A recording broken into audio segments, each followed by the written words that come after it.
had breakfast and went to the first portion of the conference, and now ready to enjoy our day. The view off of our balcony. Isn't that pretty?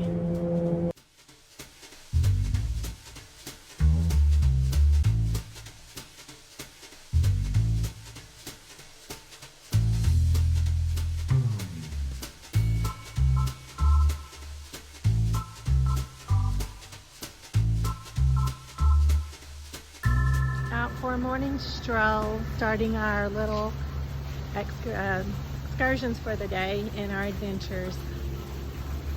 Look at this beautiful fountain. So pretty.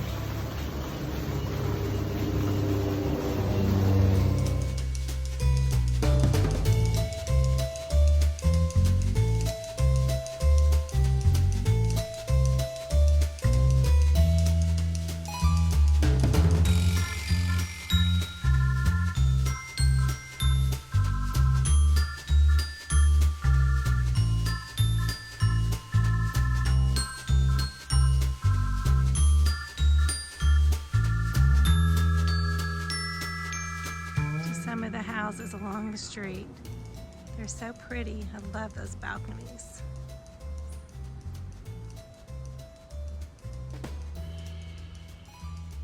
The old United States Marine Hospital. We were just looking at this building thinking, wondering what it used to be.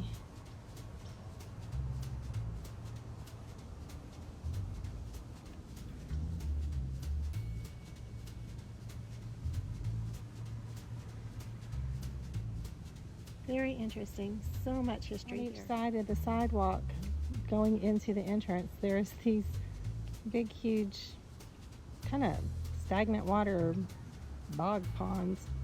I wonder what, and Rick says they smell sulfurous, but I wonder what they looked like back in the day when it was in its prime. But it was really pretty then.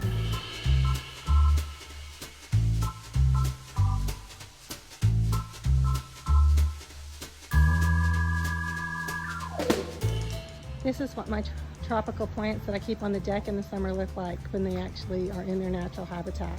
They get quite big.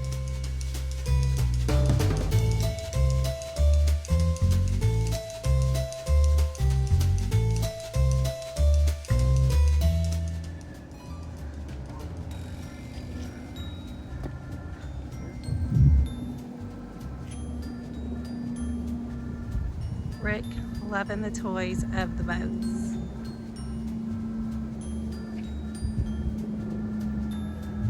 Isn't this pretty?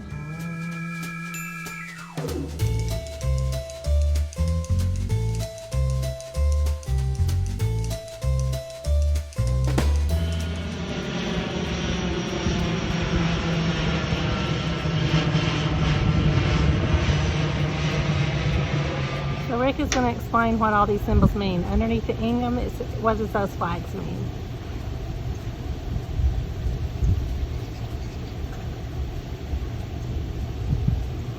He's too busy taking pictures. He can't talk right now. So what does that white and blue checkered one mean? Do you know what any of those mean? I'm assuming those are drug raids. That makes sense. And the other ones are campaign ribbons and awards given by the military. I see the meritorious service ribbon. I see unit citations. I see Vietnam campaign ribbon. And the other ones I have to look up, but there is good conduct and This is our first tourist spot for the day. Very important because of the close quarters of shipboard life. So this is Minor the sick crew bay, outbreak, for example, could just have a like it was devastating effect back in the on 19, entire crew did you say and 30s? ship's late mission. 30s. Late 30s, early 40s. Look at that old x-ray machine. Not like we do it now. But the eye chart hasn't really changed. Letters are different. Letters are different. There's no Philopsody and Death Attack. Can you imagine how hot it was in here trying to do laundry for the ship's crew? I bet it was horrible. Pretty big size washers there.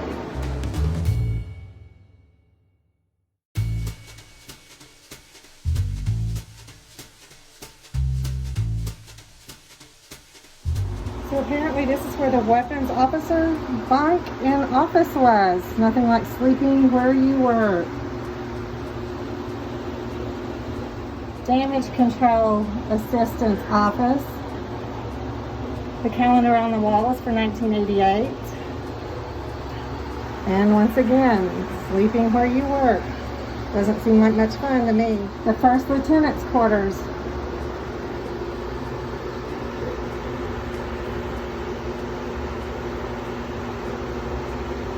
Not very fancy smancy, is it?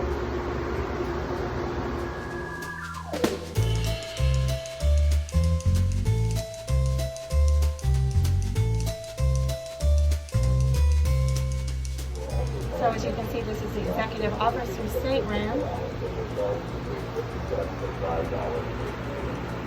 He's got a little bit nicer place to chill out. He actually has a couch. And he's back off to the side there. He actually has room to turn around.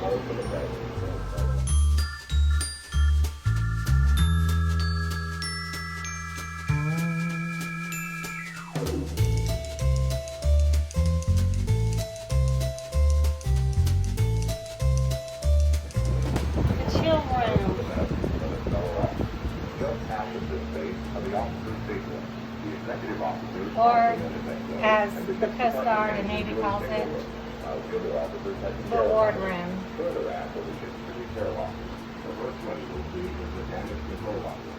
And now on the other side of the hallway is the dining room. Other emergencies at sea. The second is the bosun's locker, which housed materiel used by the deck boys to maintain the ship. The ship's laundry is in the stern, where junior crew members work long hours in hot temperatures, keeping uniforms clean and ready to work. Very, very interesting. Look at that. Also on the way aft, you will find The kitchen. Look at that stove. It was high tech back in those days. Hey, how you doing? Good, yourself? All right. The chaplain's quarters. Once again, sleeping and working in the same little tiny hole. The supply officer's work area. Look at that computer there. Woohoo! And that old typewriter. This is the chapel. Not very big, but big enough to get some rest and peace from God. The area where the chief petty officers stay. The little lockers. The bathroom.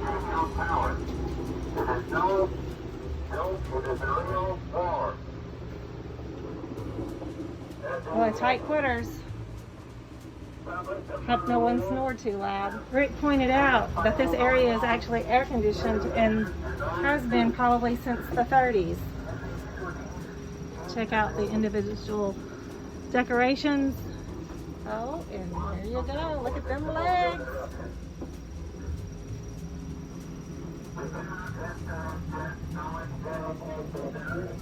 I guess that's the to-do list for that day.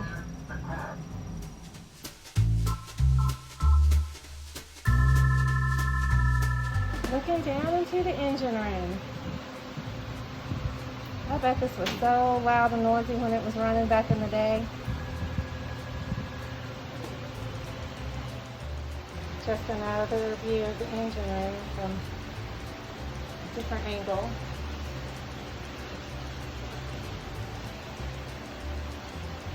Rick always gets caught up in these rooms. He's really intrigued by all of this.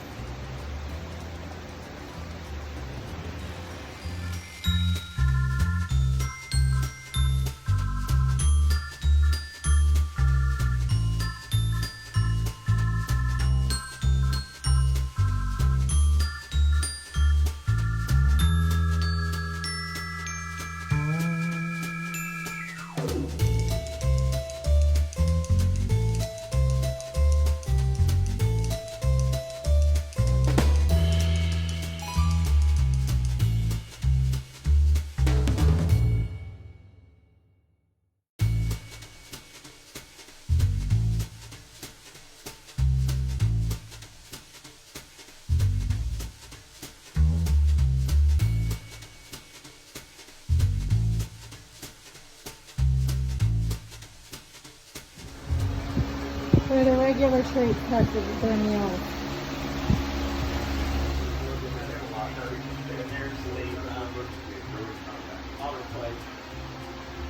Oh yeah.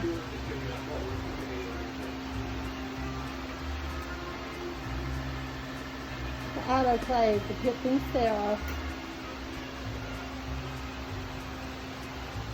Walking over here, checking out the mess hall. Remember them coffee pots, guys? Welcome to the mess deck. This is where the enlisted men ate their meals and relaxed whenever time allowed. Oh, you got your meal? The mess deck, utilized by commissary steward, Juice. Toast.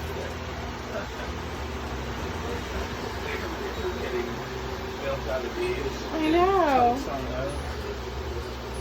The hot plate. I like the Pam can about it. Where they fried your burgers and made your eggs. Very reminiscent of what it looked like in Germany when we went to the mess hall.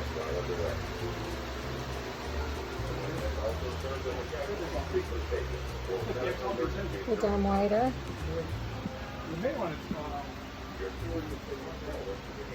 Ice and water, I remember those. The scullery. Or the dish room.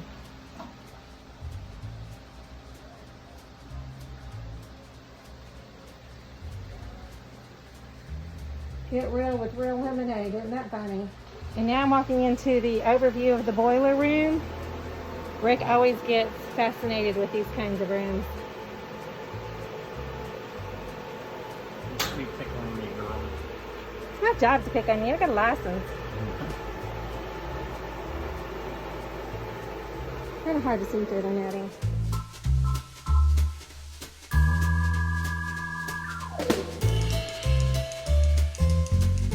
Different kinds of knots. How many of those can you do?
Of the berthing for the common soldier.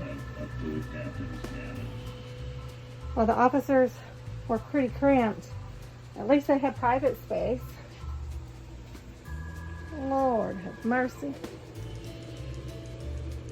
I guess you could pull a curtain and have pretend you had privacy.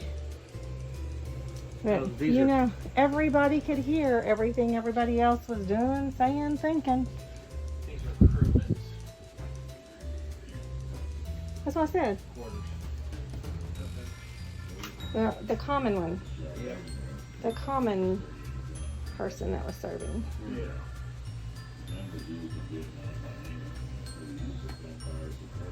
The Monday Night Football guy. Double mint gum. Cassette tape. Oh, an old poo. Not near as pretty as Paul's.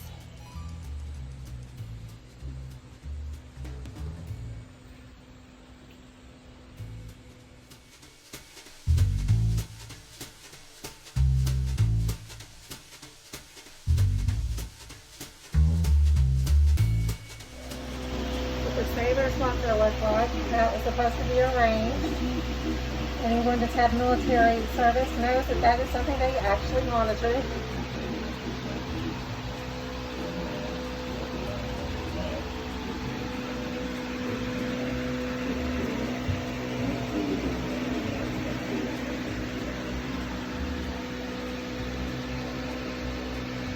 Interestingly enough, if you look, you'll see that there's these mattresses here, and they had drawers that's bolted shut. You can't open them now, but there's a little drawer there. But this bunk is kind of closed off, and so when I pull the curtain aside, I wonder if this is what the mattresses really was like for a lot of these guys. It doesn't look very comfortable to me.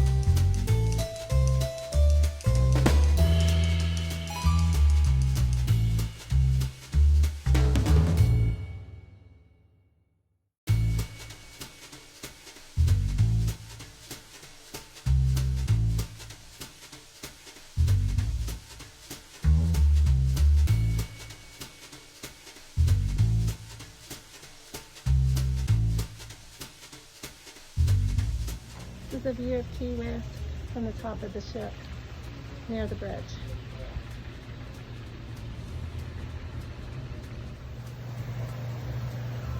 Lots of hard, hot work was done to make some tasty food for our sailors.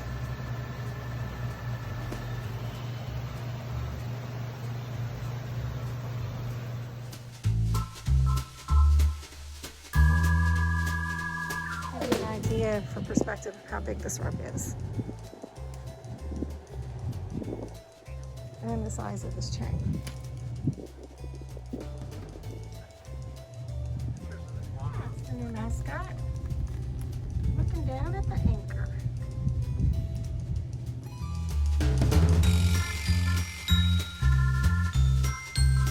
So this is the gun that was on the previous picture. Little room it's in. It's a big round. I wouldn't want it shooting at me.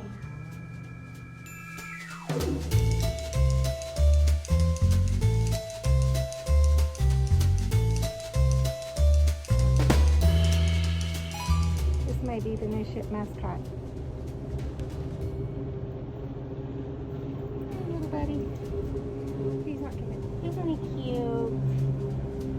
That crazy lady, get away from me. Lifeboat.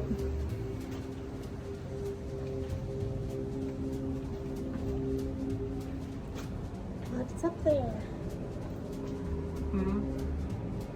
I said lifeboat. What's up here? A little weathered. Wouldn't be a very comfortable seat. Might feel slippery.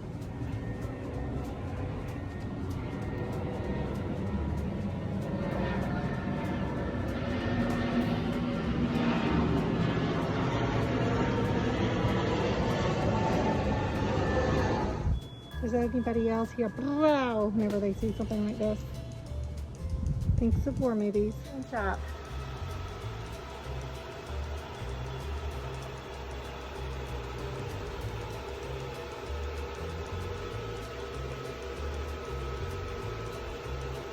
Vital part of this operation.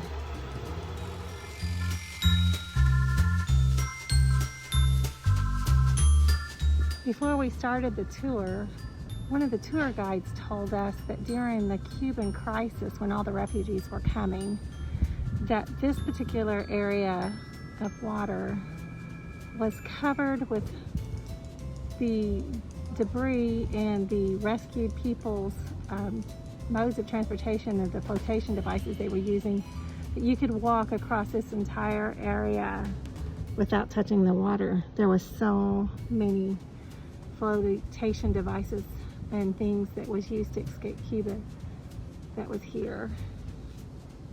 And Cuba is that way. 90 miles, I think? Not sure about that, but close. Imagine the desperation you must feel to just get into something and say, I've got to get away. Wow. So we're walking along and see the blossom petals laying underneath this tree. And Rick was like, oh, those are blossom petals. I'm used to seeing that, thinking a hot god of chicken. Country life in the big city. Our views as we're walking along. Such a pretty place. Pretty window up there. I bet nutritional IV of Key West is a booming business here with all the drunkenry and debauchery that can occur here. Fun times, huh? Wildlife. Oh look, there's a couple little hens too.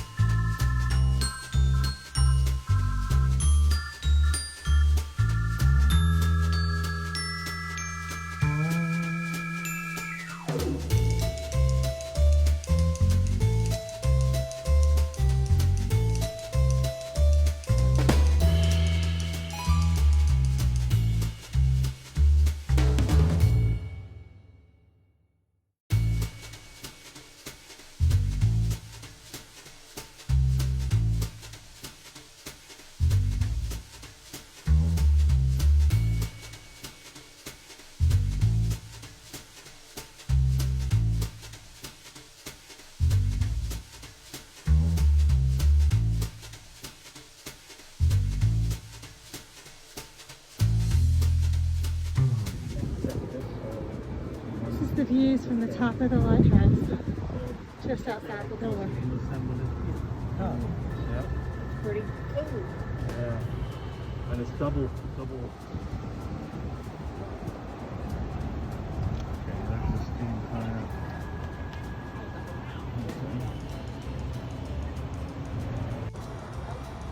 I'll take a picture there and do the Hemingway house and pool. There's also pictures of him at that pool.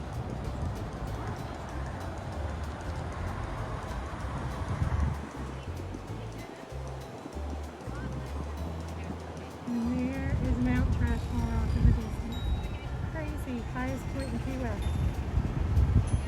And down here is the Hemingway Pool. And house.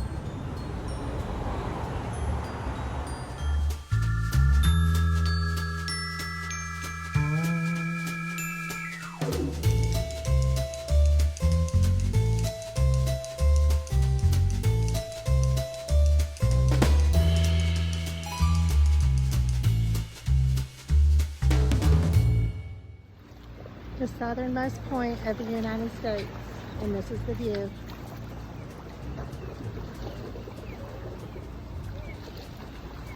Cuba, 90 miles that way. Listen to the sound of the surf. Waves coming in. So peaceful. The southernmost house in the United States. And there it is. In a nutshell.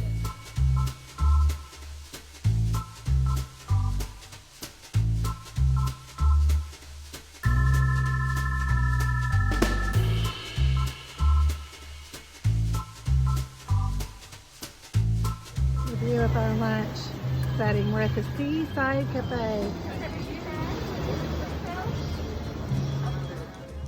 My frozen key lime pie drink and my glass of water. Here we did a series of selfies that the waitress took for us, just being goofy and having fun.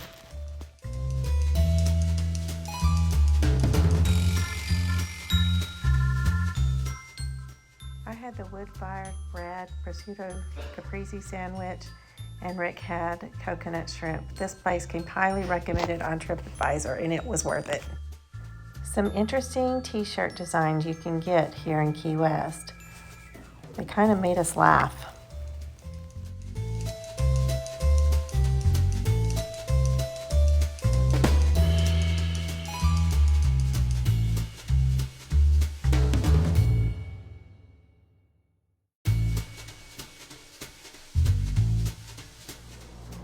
think they're warning him out today. I think this is me in a previous life or an alternate universe. And this could be Rick. What do you think?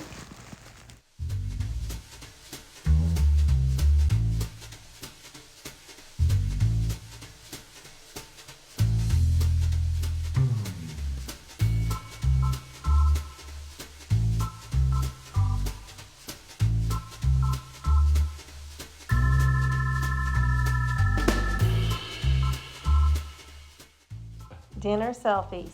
First with my mask on, then with the mask off.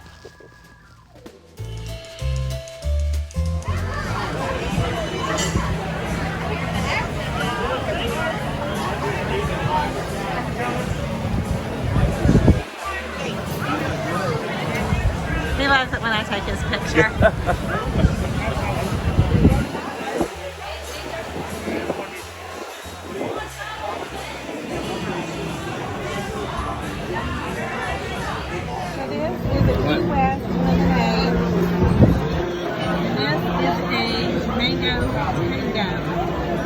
This is St. Kitts crab stuffed pasta with grilled shrimp, and Rick got Black scallops with bok choy and yellow saffron infused rice. I'm going to eat it now. Interesting name. I wonder who is the frequent flyers of this Tattoos and Scars Saloon. Rick thinks it's a biker club.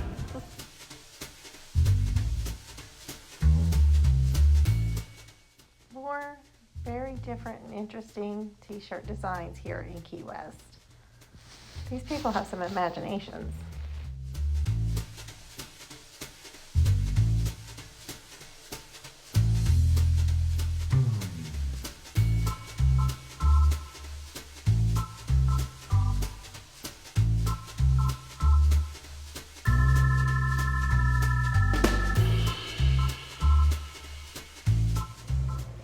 So for a quick recap of our first full day in Key West, we got up early this morning about 6 o'clock and was down at the conference at 7 for breakfast. After classes, we came back to our hotel room and then proceeded to start being a tourist for the day. We took off walking and ended up at the Coast Guard Ingram, which is a very decorated old Coast Guard ship that was going to be auctioned off and cut into razor blades for this stainless steel and chromium in its hull. But a private individual basically sold everything he had to rescue the ship, and he made it a nonprofit veterans museum. And the ship is pretty much intact the way it was from the day it was purchased. It was very interesting walking through it and seeing the technology that was so cutting edge in the late 1980s that is so old school now. After we did that, we walked over to the Key West Lighthouse and went through the lighthouse, and it had 88 iron steps to the top. And then we went through the lighthouse keeper's home. It had 3 bedrooms, a living room, and a kitchen dining room. And 2 families lived there, the lighthouse keeper and the assistant lighthouse keeper. So that was kind of interesting because people definitely would not do that today. Then we walked up to the southernmost point of the United States and had lunch at a cute little cafe. It was so delicious. And then we just kind of wandered around town, came back to our room, and crashed and took a nap. We went to a restaurant tonight and had some wonderful seafood, and then just kind of wandered around, went back to the Conch Shack and got a $6 margarita because yum. Anyway, that's kind of where we're at. Right now we're just kind of chilling in the room. Gonna be going to bed soon. Y'all have a good one.